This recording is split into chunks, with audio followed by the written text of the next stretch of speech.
Mr. Vinals, what impresses you most in President Xi Jinping's keynote speech?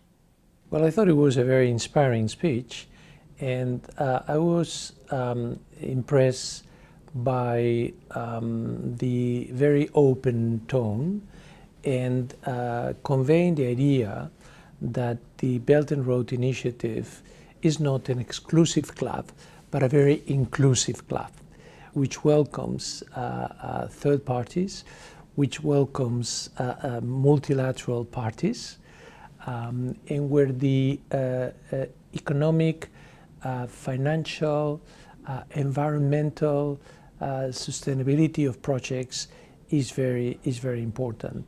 President Xi Jinping said in his keynote speech that China will further open up to foreign investment. How will Standard Chartered take this opportunity to seek further development in China? Well, Standard Chartered, as you know, is present in China already for 161 years. We are a bank which is deeply involved in capital markets activities in China. We are the international bank with the largest number of licenses.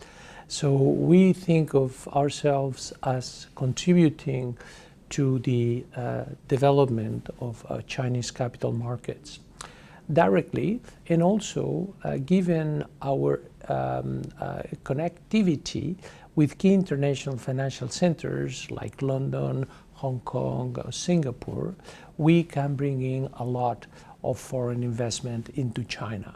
So that's also another way in which we can contribute.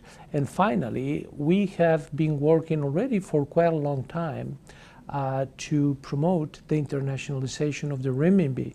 And we are very well placed, I would think we are best placed, to use our international global presence to be a strong promoter of renminbi as an increasingly important international currency. This is very natural, particularly along Belt and Road countries, where the renminbi should be playing an increasingly important role as the vehicle currency. How do you evaluate the achievements of the Belt and Road Initiative over the past 6 years? And what do you think needs to be improved? Well, I think Belt and Road has been very important already in helping build many infrastructures which have improved connectivity across countries. And this connectivity is a necessary condition for enhancements in trade, which will help in turn growth and development. So I think that this is the basic objective. Now, during these 5 first years of the Belt and Road Initiative, there has been an emphasis on the quantity of projects, and also there has been increasingly less, but still important, mode of engagement which has been bilateral between China on the one hand, meaning Chinese government, Chinese contractors, Chinese banks on the one hand, and the recipient project on the recipient country on the other, on the different projects. And I think it's very important that in this second stage we take increasingly into account aspects of quality, not just of quantity of projects, but project quality, and also that in line with what President Xi Jinping mentioned, that we broaden the mode of engagement from more multilateralism to less bilateralism. This is already happening, but we need to move further in this direction.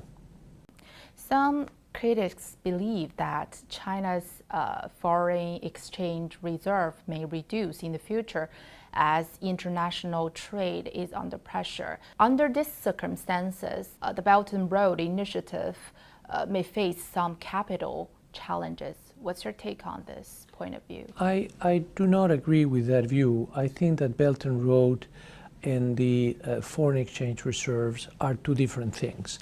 But responding specifically to the question of the foreign exchange reserves, well, I think that if you look at the balance of payments of China, even if there is now less of a current account surplus than in the past, and there may be that there would be a deficit.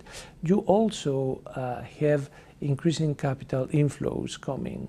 So what I envisage in the future is that as China opens up, particularly to international capital markets, there would be increasingly net capital inflows into China that would compensate the net less favorable position on the overall current account. And therefore, I don't see any reason why there should be a important drop in foreign exchange reserves. Why does Standard Chartered make the Belt and Road Initiative as its strategic priority? What have you implemented? Right. Well, we have designed or designated the Belt and Road as one strategic priority because it's very natural to us. We are present in 45 of the Belt and Road markets. We have been in these markets for a long time, in the majority of them for more than 100 years. We have deep knowledge of the local markets. We understand the risks. We have strong capabilities in project finance. We have strong capabilities and knowledge of different industrial sectors like infrastructures, like energy, like water, like waste. So it is only natural that we can bring in all of these expertise together and be a natural partner for Belt and Road. And in addition, we've been in China for 161 years. So we are very much plugged with our Chinese clients, both financial and non-financial clients. So we are at the originating end and at the recipient end.